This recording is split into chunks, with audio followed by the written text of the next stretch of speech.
everyone, welcome to the Suraj classes. Today we are going to study Deputy Speaker of Lok Sabha and Deputy Chairman of Rajya Sabha. लोक सभा के उपाध्यक्ष और राज्यसभा के उपसभापति। आप लोग ये चीज़ बिल्कुल नोट करके लिख रखिएगा अपने पास कि डेप्यूटी स्पीकर के जो फंक्शन लोकसभा में है वही सेम फंक्शन उपसभापति के राज्यसभा में है। ठीक है, सिर्फ एक फंक्शन एक्स्ट्रा है डेप्यूटी स्पीकर का जो मैं आपको यहाँ एड्रेस करूँगी अभी। ठीक है, बाकी सारे फंक्शन सेम हैं। ओके, तो सबसे पहले आपको ये पता होना चाहिए कि डेप्यूटी स्पीकर इलेक्ट कैसे होता है। बहुत सिंपल है कि जो मेंबर्स हैं, स्टॉप प्लीज। तो क्या रहता है कि सबसे पहले हमें ये पता होना चाहिए इलेक्शन कैसे होता है उपाध्यक्ष का और उपसभापति का। सेम इलेक्शन प्रोसेस है, बहुत ही सिंपल है। जो मेंबर्स हैं उनमें से ही चूज़ कर लिया जाता है डेप्यूटी स्पीकर को। ठीक है, जैसे कि स्पीकर को चूज़ कर लिया जाता है और डेप्यूटी चेयरमैन को भी कर लिया जाता है, डेप्यूटी स्पीकर को भी चूज़ कर लिया जाता है एमंग इट्स मेंबर्स। तो ये कहीं बाहर से नहीं है। जो मेंबर ऑफ लोकसभा हैं या जो मेंबर ऑफ राज्यसभा हैं अपने अपने अकॉर्डिंग चूज़ कर लेते हैं उपाध्यक्ष और उपसभापति। ठीक है, इनकी डेट ऑफ इलेक्शन सबसे पहले स्पीकर को इलेक्ट कर लिया जाएगा, उसके बाद फिर डेप्यूटी स्पीकर का इलेक्शन होगा। जैसे कि स्पीकर की डेट कौन फिक्स करता है? President of India fix the date of speaker, मतलब जो इलेक्शन की डेट है वो फिक्स करता है। सेम वे में जो डेप्यूटी स्पीकर की इलेक्शन की डेट है वो कौन फिक्स करता है? स्पीकर। प्रेसिडेंट नहीं करता है, अध्यक्ष करता है। लोकसभा का अध्यक्ष ये डेट फिक्स करता है। बिल्कुल सेम स्पीकर की तरह ही ऑफिस में कब तक रहता है डेप्यूटी स्पीकर? बिल्कुल जैसे कि जब तक लाइफ है लोकसभा की 5 इयर्स का जो टाइम है, जो यूजुअल टाइम होता है, उसी टाइम तक स्पीकर भी रहता है और डेप्यूटी स्पीकर भी रहता है और सेम वे में डेप्यूटी चेयरमैन भी रहता है। ओके, अब वैकेंट, अब इनकी सीट्स वैकेंट कैसे होती हैं? आपको याद है जो वैकेंसी की 3 कंडीशंस होती हैं स्पीकर की होती हैं, वही सेम डेप्यूटी स्पीकर की होती है। पहला क्या कंडीशन है कि क्या कर देंगे? बिल्कुल रिज़ाइन दे देंगे। चलो मैं आपके लिख लेती हूँ, रिज़ाइन करना है। ठीक है, रिज़ाइन किसको देंगे?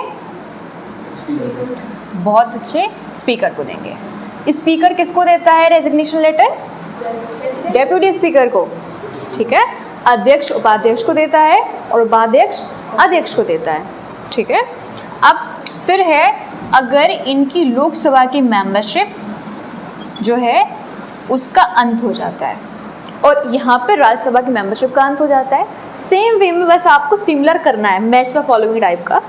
ठीक है, अगर लोकसभा से इनकी मेंबरशिप चली जाती है तो ऑटोमेटिकली इनकी सीट भी वैकेंट हो जाएगी डेप्यूटी स्पीकर से। ओके, फिर है हमारा लास्ट है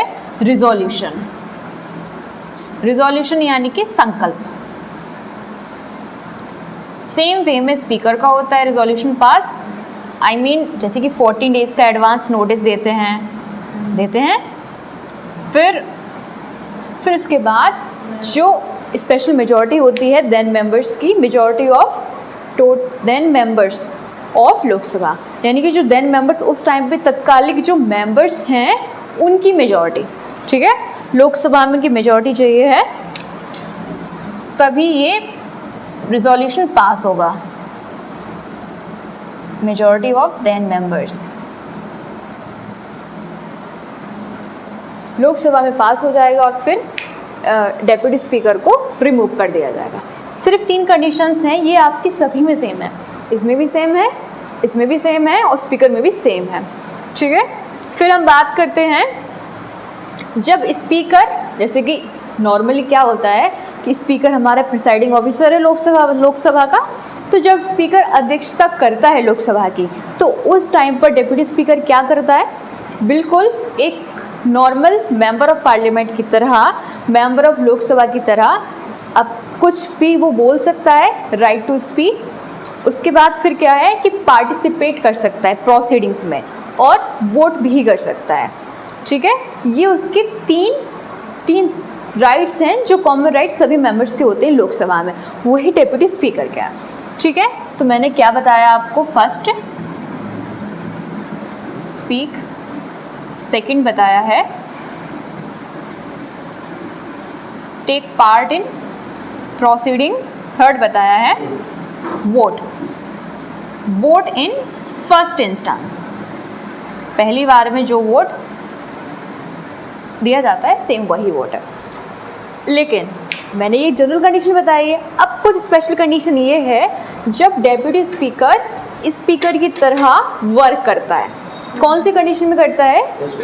हाँ, जब स्पीकर एब्सेंट होता है उसकी पोस्ट से, सिर्फ एब्सेंट होता है, तो उस टाइम पर deputy speaker can act as a speaker. तो एक्ट एज अ स्पीकर, ठीक है। तो अब जैसे कि पहली बात तो है लोकसभा को प्रिसाइड करना, अध्यक्षता करना। जो स्पीकर का वर्क है वही same deputy speaker as a speaker वहाँ पे वर्क करेगा। तो सबसे पहले अध्यक्षता करना है, और कभी कभार जब ज्वाइंट सिटिंग होती है तो उसकी भी अध्यक्षता करना है। और तीसरा क्या है? Casting vote. ठीक है, जो स्पीकर की फंक्शंस हैं वही डेप्यूटी स्पीकर की फंक्शंस हो जाते हैं। ठीक है, आपको इतना याद रखना है। अगर आपको इतना याद तो ऑटोमेटिकली आप इसको समझ लेंगे कि सेम वर्क स्पीकर का है और सेम ही डेप्यूटी स्पीकर का है। तो प्रिसाइडिंग, अध्यक्षता करना, पहला तो ये है। सेकंड क्या है? ज्वाइंट सिटिंग की भी अध्यक्षता करना। फिर है कास्टिंग वोट, क्योंकि स्पीकर भी कास्ट निर्णायक मत देता है, और जब वो एक्ट करता है स्पीकर की तरह तो फिर डेप्यूटी स्पीकर भी कास्टिंग वोट देता है। बट जनरली उसका एक वोट होता है, जैसे कि वोट इन फर्स्ट इंस्टेंस ये होता है। बट जब वो स्पीकर बनता है तो कास्टिंग वोट उसका एक राइट हो जाता है देना। ओके, फिर आता है हमारा, आपको ये चीज़ अच्छे से पता होनी चाहिए कि deputy speaker not subordinate to speaker. Speaker के अधीनस्थ नहीं है डेप्यूटी स्पीकर, वो डायरेक्टली रिस्पॉन्सिबल है लोकसभा के लिए। सेम वे में जो डेप्यूटी चेयरमैन है, उपसभापति है, वो भी राज्यसभा के लिए डायरेक्टली रिस्पॉन्सिबल है। ठीक है, जो वाइस प्रेसिडेंट हैं या वहाँ के चेयरमैन हैं उनके सबऑर्डिनेट उपसभापति भी नहीं है। ठीक है, आपके पास समझ में आई है ना? उपसभापति सभापति के अधीनस्थ नहीं है, और यहाँ पर उपाध्यक्ष अध्यक्ष के अधीनस्थ नहीं है। ठीक है, वो डायरेक्टली रिस्पॉन्सिबल है लोकसभा के लिए उपाध्यक्ष, राज्यसभा के लिए उपसभापति। ओके, फिर आता है हमारे एक स्पेशल प्रिविलेज जो सिर्फ स्पीकर को है, डेप्यूटी स्पीकर को है, उपाध्यक्ष को है, और किसको नहीं है? उपसभापति को नहीं है। तो हमें ये चीज़ ध्यान रखनी है, एक ऐसा प्रिविलेज है जो सिर्फ किसके लिए है?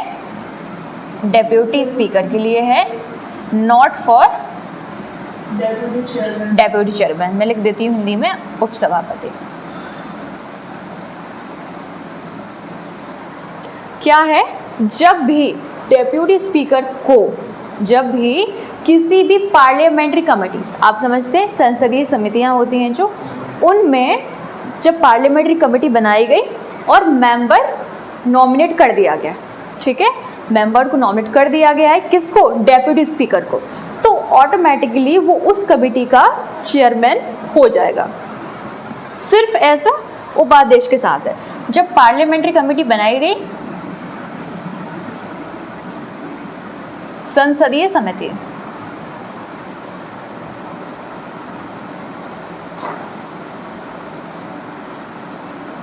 और इसको मेंबर बना दिया है उपाध्यक्ष को, तो ऑटोमेटिकली वो कैसे, क्या हो जाएगा? उसका चेयरमैन हो जाएगा। बट उपसभापति को किसी भी पार्लियामेंट्री कमेटी का मेंबर बनाएंगे तो वो उसका चेयरमैन नहीं होगा।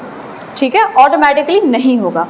ठीक है, बस ये इतने से पॉइंट्स हैं। और सैलरी एंड अलाउंसेस सेम है स्पीकर के। CFI कौन डिसाइड फिक्स करता है? पार्लियामेंट ऑफ इंडिया इसके फिक्स करती है। और CFI फंड से आते हैं, कंसोलिडेटेड फंड ऑफ इंडिया। क्यों आते हैं? आप उस दिन नहीं आए थे। क्यों आते हैं? एनुअल वोट के थ्रू क्यों नहीं है उनका सैलरी?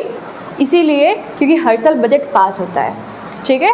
कोई स्पीकर है या डेप्यूटी स्पीकर है, डेप्यूटी चेयरमैन है, इनका कोई डिसीजन ऐसा है जो रूलिंग पार्टी के अगेंस्ट में है, तो मे बी पॉसिबल कि उनकी सैलरी में कोई छेड़छाड़ करी जाए, इस चीज़ से वो इन्फ्लुएंस होके इम्पार्शियल डिसीजन ना दे पाए, इसीलिए उनका सिर्फ CFI से सैलरी अलाउंसेस दिए जाते हैं।